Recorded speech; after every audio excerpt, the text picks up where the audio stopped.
Bus stand సమీపంలో కానిస్టేబుళ్లపై దాడి అనేది కలకలం సృష్టిస్తున్నటువంటి పరిస్థితి ఉంది. బస్టాండ్ సమీపంలో ఉన్నటువంటి ఈ ఉన్నటువంటి పార్కింగ్ ఏరియాలో జిఎస్ఎల్ మెడికల్ ఇన్స్టిట్యూషన్స్ మరియు కిమ్యూ ఇంటర్నేషనల్ యూనివర్సిటీ భాగస్వామ్యంతో ఇండియన్ అలైన్డ్ ఎంబీబీఎస్ కోర్స్ అడ్మిషన్లు అందిస్తోంది నియో. శుక్రవారం నైటు అంటే ఫ్రైడే నైట్ పూట కొంతమంది వ్యక్తులు ఇద్దరు కానిస్టేబుల్ అతను ముసలా అతను ఇంకోటి లేడీ కానిస్టేబుల్ ఇక్కడ ఉండటం జరిగింది. అయితే అతని పైన కొంతమంది ఒక్కసారిగా అతని పైకి వెళ్ళటం నెట్టివేయటం దాంతోపాటు దాడి చేసినటువంటి పరిస్థితులు ఉన్నాయి. పరిగెత్తి ఇచ్చి మరీ ఒక కానిస్టేబుల్ని కొట్టినటువంటి సంఘటన అనేది నిన్న ఆలస్యంగా వెలుగులోకి రావడం జరిగింది. అయితే దానిపైన పాతగుంటూరు పోలీసులు కేసు నమోదు చేశామనే విధంగా చెప్తున్నటువంటి పరిస్థితి ఉంది. కానీ దానికి సంబంధించి పూర్తి స్థాయిలో ఇంకా వివరాలు అయితే బయటికి రావాల్సినటువంటి పరిస్థితులు కనిపిస్తున్నాయి. ఎందుకంటే ఒక పోలీసుల పైన దాడి జరిగేటటువంటి పరిస్థితులు ఉంటే లా అండ్ ఆర్డర్కి సంబంధించినటువంటి ఎలాంటి అంశాలు ఉన్నాయి అనేది చూడాలి. అయితే వాళ్ళిద్దరూ కూడా ఆ విధుల్లో ఉన్నటువంటి కానిస్టేబుల్ కానీ ఎవరైతే వాళ్ళు ఉన్నారో వాళ్ళిద్దరూ కూడా ఆర్టీసీకి సంబంధించినటువంటి సిబ్బందిగా తెలుస్తుంది. ఏదైనా కూడా ఇది జరిగింది కూడా 24 గంటలు జనాలు ఇక్కడ తిరిగేటటువంటి ఏరియాలోనే జరగటం అందరినీ కలవరపెడుతుంది. అది కూడా vigilance and security department chief security inspector వారి కార్యాలయం. దాని ముందే సెక్యూరిటీకి సంబంధించినటువంటి కానిస్టేబుల్ అని పరిగెత్తించి కొట్టారు. ఆ విజిలెన్స్ అండ్ సెక్యూరిటీ డిపార్ట్మెంట్ ఏదైతే చీఫ్ ఇన్స్పెక్టర్ అక్కడ ఉండాలి, ఆ కార్యాలయం ముందే వాళ్ళపైన అంటే ఆర్టీసీకి సంబంధించినటువంటి సిబ్బంది పైన దాడి జరిగిందంటే ఇక ఎలాంటి పరిస్థితులు ఉన్నాయి ఏంటి. ఇంకోటి ఈ దాడి జరిగినటువంటి ప్లేస్, పోలీసులపై దాడి జరిగినటువంటి ప్లేస్ ఏదైతే ఉందో కేకేస్తే ఓల్డ్ గుంటూరు పోలీస్ స్టేషన్ దగ్గర వినపడే అంత దగ్గరలో ఉన్నటువంటి అంత దగ్గరలో ఇంకోటి 24 అవర్స్ కూడా ఇక్కడ పోలీసులు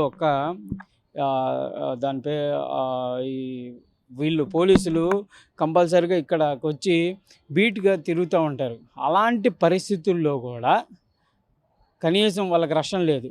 ఒక కానిస్టేబుల్ తన ప్రాణాలను రక్షించుకోవడానికి ఇక్కడి నుంచి నేను నిలబడ్డ ప్రాంతం నుంచి ఇట్లా పరిగెత్తి ఆ లోపలికి వెళ్ళి బస్టాండ్లోకి పరిగెత్తిపోయినటువంటి పరిస్థితి ఉంది.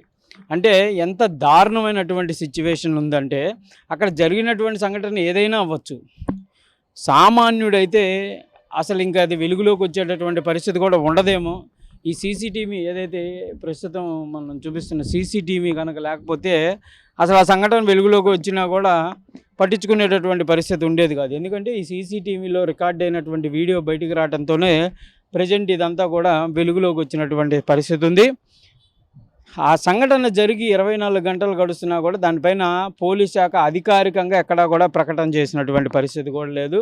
దానిని వెలుగులోకి తెచ్చేటటువంటి ప్రయత్నం కూడా జరగలేదంటే పోలీసు సిబ్బందికి సంబంధించి నిజంగా వాళ్ళు రాత్రి సమయంలో వీళ్ళంటే ఆర్టీసీ వాళ్ళు కాబట్టి సరిపోయింది, బీటీలో తిరిగే వాళ్ళ పరిస్థితులు ఏంటి, ఒకళ్ళిద్దరే తిరుగుతూ ఉంటారు. అలాంటి వారిపైన దాడి చేస్తే రక్షించే నాదుడే ఉండడు. ఒకవేళ నిజంగా ఈ సీసీటీవీ లేకపోతే ఆ కానిస్టేబుల్పై జరిగినటువంటి దాడి బయటకు వచ్చి అతను చెప్పినా కూడా తెలిసేది కాదు. ఎందుకంటే వీళ్ళు 10 మంది ఉన్నారు, వాళ్ళిద్దరు ఉన్నారు. ఒకవేళ నిజంగా పొలిటికల్ ఇన్ఫ్లుయెన్స్ జరిగితే వాళ్ళ వైపే ఎక్కువగా మొగ్గు చూపేటటువంటి అవకాశాలు ఉంటాయి. మరి ఇలాంటి పరిస్థితుల్లో ఏంటి పోలీసుల పైన దాడిని ఏ విధంగా తీసుకుంటారు, ఎలా చూస్తారనేది చూడాలి. ఇప్పటి వరకు అయితే అధికారికంగా మాత్రం పోలీసులు ఈ అంశాన్ని ఎక్కడా ప్రకటన చేయలేదు. గుంటూరు జిల్లా ఉన్నతాధికారులు ఎవరు దీనిపైన స్పందించినటువంటి పరిస్థితి లేదు. ఇలాంటి సంఘటనే గత కొద్ది రోజుల క్రితం మరో జిల్లాలో జరగడం జరిగింది. అక్కడ పోలీసులు జరిగినటువంటి సంఘటన ఫస్ట్ వైరల్ అయింది, కానిస్టేబుల్ పైన దాడి అని. తర్వాత వాళ్ళు ఇచ్చినటువంటి ట్రీట్మెంట్కి ప్రజలందరూ కూడా హర్షం వ్యక్తం చేశారు. ఎవరైతే కానిస్టేబుల్పై దాడి చేసినటువంటి వాళ్ళు ఉన్నారో వాళ్ళని తీసుకున్నటువంటి ట్రీట్మెంట్ ఏదైతే ఉందో అది అక్కడ వాళ్ళంతా హర్షం వ్యక్తం చేశారు. పోలీసులు అంటే ఇది అనే విధంగా. మరి గుంటూరు పోలీసులు ఏం చేస్తారు అనేది చూడాలి.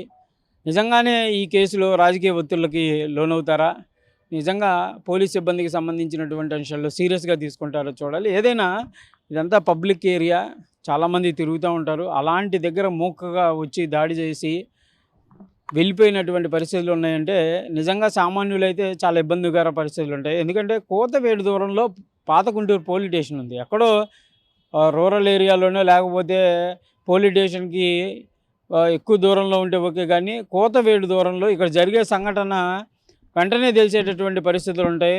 కానీ వాళ్ళు వచ్చినటువంటి పరిస్థితి లేదు. దాడి అయితే జరిగింది పోలీసుల పైన, అది కూడా.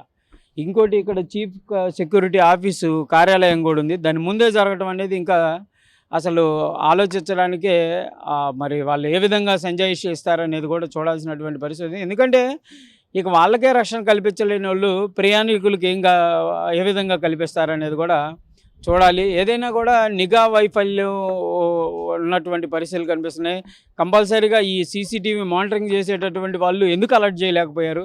పోలీసుల్ని వెంటనే అలర్ట్ చేస్తుంటే మరి వాళ్ళు వచ్చేవాళ్ళ లేదా అనేది కూడా చూడాల్సినటువంటి అంశం ఉంది. ఏదైనా కూడా జరిగినటువంటి సంఘటన అనేది సభ్య సమాజం కూడా తలదించుకునేటటువంటి పరిస్థితులు ఉంటాయి. పోలీసులు రక్షణ కల్పించాల్సిన వాళ్ళకే రక్షణ లేనటువంటి పరిస్థితులు ఉంటే మనం ఎలాంటి సమాజంలో ఉన్నాం అనేది కూడా తెలియాలి. అయితే అతనిపైన ఆరోపణలు జరుగుతున్నటువంటి పరిస్థితి ఉంది.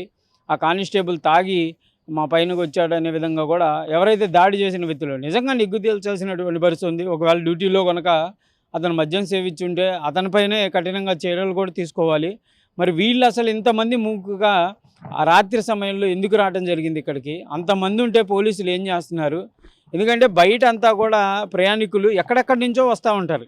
ఇక్కడ వాళ్ళు కాదు, హైదరాబాద్ వెళ్ళడానికి, లేకపోతే విజయవాడ వెళ్ళడానికో, లేకపోతే పై ప్రాంతాలకు వెళ్ళడానికి గుంటూరుకు వచ్చి ఇక్కడ నుంచి వెళ్ళేటటువంటి వాళ్ళు ఉంటారు. వాళ్ళు కనుక ఇలాంటి సంఘటనలు చూస్తే ఎలాంటి పరిస్థితులు ఉంటాయి? నిజంగా భద్రతకు సంబంధించినటువంటి ధైర్యం ఉంటుందా? రాత్రి సమయంలో ఎందుకు పోలీసులు ఈ అంశాలపైన దృష్టి పెట్టట్లేదు? పదే పదే అనేక సార్లు సంఘటనలు జరుగుతున్నా రాత్రి 12 దాటితే గుంటూరులో అనేక ప్రాంతాల్లో యువకులు మూకలుగా ఉంటున్నటువంటి పరిస్థితులు ఉన్నాయి. ఏదైనా వాళ్ళు బర్త్డే వేడుకలు కావచ్చు, లేకపోతే ఇంకో సందర్భం కావచ్చు, మూకలుగా ఉంటున్నటువంటి పరిస్థితులు ఉన్నాయి. ఎక్కడెక్కడ అవి పోలీసుల దృష్టికి వస్తున్నా వాటిని నిలువరించడంలో మాత్రం పూర్తిగా విఫలమవుతున్నారు. అసలు రాత్రి సమయంలో అయితే బస్టాండ్ ఏరియా అంతా కూడా పదుల సంఖ్యలో గుంపులుగా ఉండి ఇక్కడ లేకపోతే అసాంఘిక కార్యక్రమాలు కానీ, లేకపోతే కనీసం ఈ ఏరియాలో ఉంటారు. మరి అలాంటి పరిస్థితుల్లో ఎందుకు దృష్టి పెట్టలేకపోయారు అనేది చూడాలి. ఏదైనా జరిగినటువంటి సంఘటన అనేది ఆర్టీసీ సంబంధించినటువంటి పోలీసులపైనే దాడి జరిగింది, అది ఆర్టీసీ కాంపౌండ్లో. మరి అలాంటి పరిస్థితుల్లో ఆర్టీసీ వాళ్ళు ఏ విధంగా వెళ్తారనేది కూడా చూడాలి. మొత్తంగా మాత్రం ఈ సంఘటన అనేది సీరియస్గా తీసుకోకపోతే ప్రజల్లో కంపల్సరీగా ఇది ప్రభుత్వానికి కూడా చెడ్డ పేరు వచ్చేటటువంటి అంశాలు కనిపిస్తున్నాయి. కెమెరామెన్ మనతో సాయి శంకర్, గుంటూరు బస్టాండ్ నుంచి.